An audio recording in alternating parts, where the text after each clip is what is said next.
বড়দের প্রণাম আর ছোটদের ভালোবাসা জানিয়ে আমি শিপ্রা মজুমদার আজকে আবার একটা রেসিপি নিয়ে তোমাদের কাছে চলে এসেছি।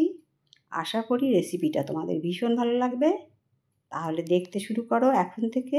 আজকে আমি তোমাদেরকে কি দেখাতে চলেছি দেখো। আমি সজনে ডাঁটা আর অল্প বেসন দিয়ে একটা নিরামিষ রেসিপি তোমাদেরকে তৈরি করে দেখাবো। দারুণ টেস্টের একটা নিরামিষ রেসিপি। দেখো সজনে ডাঁটাগুলোকে একটু ছাল রেখে রেখে আমি কেটে নিয়েছি, আর দুটোকে আলুকে এরকম করে কেটে নিয়েছি। সজনে ডাঁটার মধ্যে আলুগুলোকে রেখে দিলাম। এবার বেসনটা এখানে প্রায় 50 গ্রাম বেসন আছে, এমনি চামচের মাপে 3 চামচ। একটা বাটির মধ্যে ঢেলে নিয়ে তার মধ্যে পরিমাণ মতো লবণ দিলাম, অল্প একটু কালো জিরে দিলাম, অল্প একটু লাল লঙ্কার গুঁড়ো, অল্প একটু খাবার সোডা দিলাম। এরপরে সামান্য পরিমাণে জল নিয়ে প্রথমে বেসনটাকে এইভাবে ঘুরিয়ে নেবো। একসাথে অনেকটা জল আমি দেব না, তাহলে কিন্তু ঢেলা পাকিয়ে যাওয়ার একটা চান্স থাকে। অল্প অল্প জল দিয়ে আমি ভালো করে একটা হ্যান্ড উইস্কের সাহায্যে বেসনটাকে ফেটিয়ে নেবো। তোমরা ইচ্ছা করলে হাতে করেও ফেটিয়ে নিতে পারো। যতটা ভালো করে ফেটানো হবে বড়াগুলো করব, সেই বড়াগুলো কিন্তু খুব ফুলবে। দেখো আমি ছোট্ট ছোট্ট করে আমি এবারে বেসনের বড়াগুলো তৈরি করে নেব। একদম ছোট ছোট করে তৈরি করে নেব। তাই জন্য কড়াইয়ের মধ্যে গরম করে সর্ষের তেল দিয়ে বড়াগুলোকে আমি ছেড়ে দিচ্ছি। এইভাবে বেসন দিয়ে দিয়ে আমি প্রত্যেকটা বড়ার সাইজে গড়ে নেব। দেখো সম্পূর্ণ বড়াগুলো আমার দেওয়া হয়ে গেছে, আর তোমরা লক্ষ্য করো কতটা ফুলে গেছে। আমি এবারে ওপর নিচ নাড়িয়ে চাড়িয়ে সুন্দর করে লাল লাল করে ভেজে নেব। বেসনটাকে যত ফেটাবে তত কিন্তু এইরকমভাবে ফুলে ফুলে উঠবে। খুব সুন্দর একটা টেক্সচারের একটা বড়া আমরা করে নিতে পারি। দেখো কত সুন্দর ফুলে উঠেছে, আর লাল লাল করে ভেজে এটাকে আমি একটা থালার মধ্যে সম্পূর্ণ বেসনের বড়াগুলোকে তুলে রাখলাম। এবার যে তেলটা বাঁচলো তার মধ্যে 1/2 চামচ জিরে আর অল্প একটুখানি 1/2 চামচেরও কম রাঁধুনি ফোড়ন দিলাম। এটা থেকে যখন ভালো সুগন্ধ বেরিয়ে গেল, তারপর আমি কেটে রাখা আলুগুলোকে দিয়ে দিলাম। এবার ভালো করে উপর নিচ ওই মশলাগুলোর সাথে নাড়ি চাড়িয়ে নেবো ফোড়নের সাথে। এরপর অল্প পরিমাণে লবণ দিলাম, আর অল্প পরিমাণ হলুদ দিলাম। এই সময়টা লবণ আর হলুদের পরিমাণটা একটু কম দিলেও পরে আবার যখন দেবো তখন অ্যাডজাস্ট হয়ে যাবে। এই অবস্থায় ভালো করে নাড়িয়ে চাড়িয়ে একটা ঢাকনা চাপা দিয়ে রাখলাম। এবার একটা বাটির মধ্যে 1 চামচ কালো সর্ষে, 1/2 চামচ সাদা সর্ষে, 1/2 চামচ জিরে আর 1/2 চামচেরও কম রাঁধুনি দিয়ে এটাকে একটু পেস্ট করে নেবো। আর দিলাম 2টো কাঁচা লঙ্কা। দেখো পেস্ট করা হয়ে গেছে। এবারে ঢাকনা চাপা খুলে আলুটাকে আবার একটু সুন্দর করে নাড়ি চাড়িয়ে নিচ্ছি। আলুটা বেশ ভাজা হয়ে গেছে। এরপরে আমি দিয়ে দিচ্ছি সজনে ডাঁটা। গরমকাল তো পড়েই গেছে, তাই এরকম হালকা পাতলা রান্না আমরা করে খেলে আমাদের শরীরটাও ভালো লাগে, ভালো থাকবে। আর সজনে ডাঁটার তো কত উপকার আমরা তো সবাই জানি।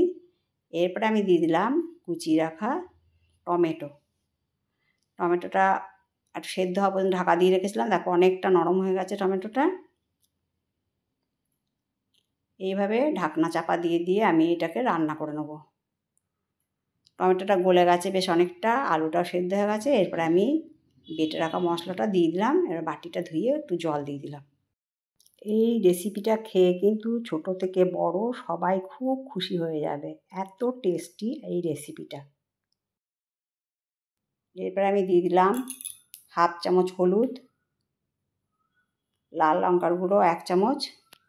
এটা কিন্তু কাশ্মীরি লাল লঙ্কার গুঁড়ো, রঙটা একটু সুন্দর হওয়ার জন্য দিয়ে দিলাম। আর 1 চামচ লবণ দিয়ে দিলাম। আগে যেহেতু একটু লবণ দিয়েছিলাম, তাই এখন একটুখানি লবণটা অ্যাডজাস্ট করার মতন 1 চামচ দিয়ে দিলাম। এবার ভালো করে উপর নিচ নাড়িয়ে চাড়িয়ে কষিয়ে নেবো। ঢাকনা চাপা দিয়ে কিন্তু এই রান্নাটা বেশিরভাগটা করে নিতে হবে। বেশ ভালো কষে গেছে।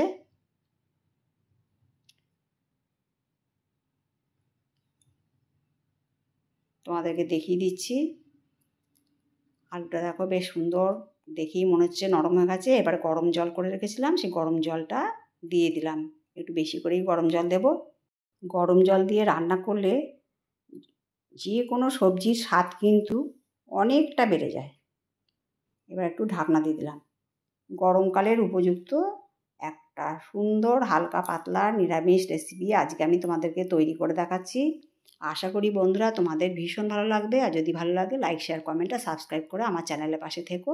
দেখো আলুটা কত সুন্দর নরম হয়ে গেছে। আর সজনে ডাঁটাটাও দেখো এরকম পর্যায়ে তোমরা সেদ্ধ করে নেবে। এর থেকে বেশি সিদ্ধ হয়ে গেলে কিন্তু খেতে ভালো লাগে না। দেখো কত সুন্দর সেদ্ধ হয়ে গেছে। আর এইভাবে ঢাকনা চাপা দিয়ে দিয়ে রান্নাটাকে করে নেবে। ঝোলটা যখন বেশ অনেকটা কমে গেছে, তারপরে আমি বেসনের যে বড়াগুলো করে রেখেছিলাম ছোটো ছোটো করে, সেইটা দিয়ে দিলাম। বড়ি দিয়ে সজনে ডাঁটা দিয়ে তো আমরা অনেকই রেসিপি খাই, কিন্তু একবার এই বেসনের বড়া করে রেসিপিটাকে ট্রাই করো, তোমাদের অবশ্যই ভালো লাগবে। স্বাদটাকে ব্যালেন্সের জন্য আমি একটু চিনি দিয়ে দিলাম। যদি কেউ চিনি খেতে পছন্দ না করো তোমরা সেটাকে স্কিপ করতে পারো। আর একটুখানি ঢাকনা চাপা দিয়ে রাখলাম। তোমরা দেখে বুঝতে পারছো ঝোলটা কিন্তু অনেকটাই কমে এসছে। এর থেকে আর কম করব না। সুন্দর করে আমি নাড়ি চাড়ি নিলাম। তোমাদেরকে দেখাবো কত সুন্দর বড়াটা নরম হয়ে গেছে আর কতটা ফুলেছে। একটু কেটে দেখাচ্ছি তোমাদেরকে। দেখো কতটা ফুলে উঠেছে। ভীষণ সফট হয় ওই বড়াগুলো খেতে। আর তরকারিটা তেমনি টেস্ট আর তেমনি সুন্দর গন্ধ কিন্তু। দেখো কত ফুলে ফুলে গেছে বড়াগুলো। এরপরে আমি দুটো লঙ্কা দিয়ে দিলাম আর কুচনো ধনেপাতা দিয়ে দিলাম। এই ধনেপাতা আর লঙ্কার জন্য কিন্তু গন্ধটা ভীষণ সুন্দর হয় এই তরকারিটার। আর যা যা মশলাপাতি দিলাম তার জন্য একটা অপূর্ব স্বাদের নিরামিষ রেসিপি তোমরা আজকে পেয়ে যাবে। তাহলে বন্ধুরা আশা করব তোমাদের ভালো লেগেছে। যদি ভালো লাগে লাইক, শেয়ার, কমেন্ট আর সাবস্ক্রাইব করে আমার চ্যানেলের পাশে থাকার জন্য অনুরোধ করেছি। আর একবার তোমাদেরকে অনুরোধ করে দিলাম। আর যদি কোনো নতুন বন্ধু এসে থাকো অবশ্যই বেল বাটনটা অন করে দিও, তাহলে সমস্ত নোটিফিকেশান তোমাদের কাছে পৌঁছে যাবে। শেষকালে একটু কাঁচা তেল দিয়ে দিলাম। এই কাঁচা তেল দেওয়ার জন্য কিন্তু তরকারির গন্ধটা স্বাদটা দ্বিগুণ হয়ে যায়। একটু ঢাকনা চাপা দিয়ে রেখেছিলাম। এবারে আমি একটা প্লেটের মধ্যে বেড়ে নিচ্ছি। বন্ধুরা তোমরা দেখো কত টেস্টফুল একটা সুন্দর রেসিপি তোমরা কিন্তু পেয়ে গেলে। গরমের দিনে এরকম নিরামিষ হালকা পাতলা রেসিপি তোমরা অবশ্যই ট্রাই করো বাড়িতে। বাড়ির সবাই কিন্তু খুব পছন্দ করবে এই রেসিপিটা খেয়ে। তাহলে বন্ধুরা আজকে আমি এই পর্যন্ত রাখবো। অন্য কোনো দিন অন্য কোনো রেসিপিতে আবার তোমাদের সাথে দেখা হবে। আর তোমাদের সুন্দর সুন্দর কমেন্টসের মাধ্যমে জানাবে তোমাদের কেমন লাগলো না লাগলো। আর আমার নিত্য নতুন ভিডিও পেতে আমার চ্যানেলটাকে সাবস্ক্রাইব অবশ্যই করবে। তাহলে আজকে এই পর্যন্ত রাখলাম। পরবর্তী রেসিপিতে আবার দেখা হবে। কেমন? টাটা।